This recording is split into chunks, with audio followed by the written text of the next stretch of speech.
What's up, guys? It's your boy Paul. I'm back with you, and this is Rideout Reviews. And today we're going to talk about The Hobbit, the trilogy, except in a Christian perspective.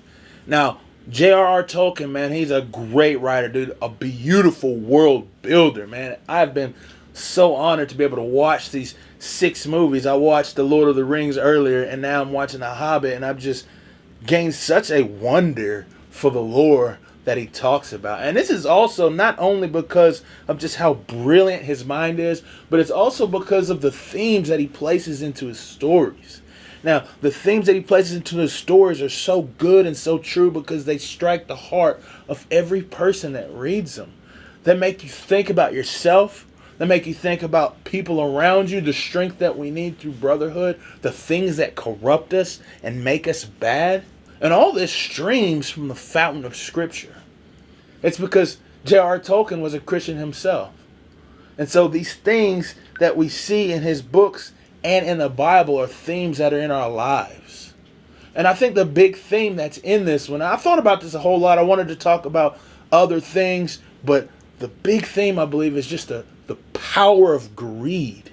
Man, Thorin at the very beginning of the movie, man, he just seemed like a really just, honorable, and good dude that people can follow. I think Ballin said that was a man he knew he could follow after seeing Thorin stand up and lead the dwarves against the pale orc.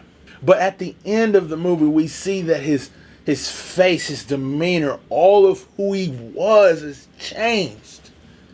And this is because of greed. Greed, the gold that is just piled up, that seems to be endless in the amount that it is.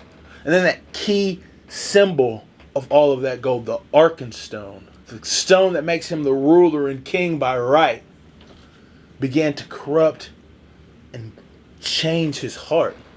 Scripture speaks about this, man. Paul writes that the love of money is the root of all kinds of evil. Man, it makes you turn on your friends. It makes you have no faith in the words that you speak.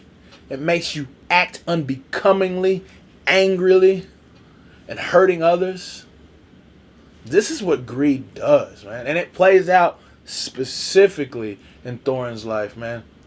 He begins to turn on his own people, the very people he said he wouldn't choose anyone else to fight the battle that they were having to go into because he knew that they were trusted, loyal, faithful dwarves. When he was talking to Balin, he says, man, you've done such great stuff for Stone. We don't even need this.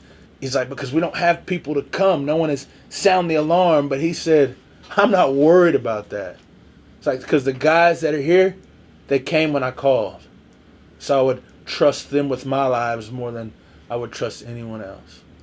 Yet at the end of the movie, we see that Thorin says it was those people who were false. And I got angry at that moment, man, in that movie. And I was thinking, man, dude, how can you say that about your own people who were there from you in the very beginning? It was because of the power of greed in his heart. Another thing about greed is it's so deceptive. See, I believe even in Thorin's own mind, he thought that it was purely for a homeland for his people. And no doubt that was a motive. I'm sorry. No doubt that was a motive of his, is because he wanted to find a home for his people. Instead of being wanderers over vast regions, they could come back and be at the mountain where they all knew was a place for them to be who they were. But even in that, there was seeds of greed that were planted. And I get that from the song, man. I've been listening to that Misty Mountain. Ooh, man, that's a G song. I like that, dude. That low hum and the voices, the baritone and the bass sounds. But in that it says, the long forgotten gold. You see, they were looking for their lost gold. Not only a place to stay, but they knew that where they were riches. And greed is a powerful thing. And it is only by God's grace that we can break the chains of this greed, that we can become better than that. You see, I feel like Bilbo was something of the Spirit of God working in their lives of the dwarves.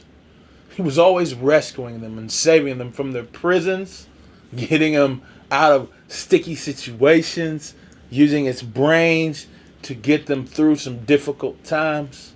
And he did so for Thorin as well. But in the end, it was up to Thorin to make that decision. He had to shed those desires for wealth and realize that there was a better priority, something greater at stake. His honor and his people. Dude, I love this movie. It was really good. The story, the lore. It's just a beautiful franchise, man. It's a beautiful story arc. And Tolkien tells it so greatly. Now, I didn't read his books, which I'm probably going to. I got the Silmarillion, and I thought that was... I hope that's how you say it. I've only read the word. But I think that, man, I'm going to really enjoy this lore and just diving deep into more knowledge of this world. But I appreciate you guys, man. I thank you for watching. And I hope that you would, in the comments, let me know what you thought about the story and the arc and the themes that you can pull out of this, man. I just feel like that it was just such a story of the power of greed and how it can damage the lives of others around you. I mean, there's countless ways that you can see that in other people. But let me know what you think, man. Hey, I appreciate you guys for watching, man. I hope to see you in another Christian perspective. And I hope to be able to check you out, and watch some more movies with you guys, man. Hey, I'm Paul, and this is Rideout Reviews. And I thank you so much, man. I'll see you guys in the next video.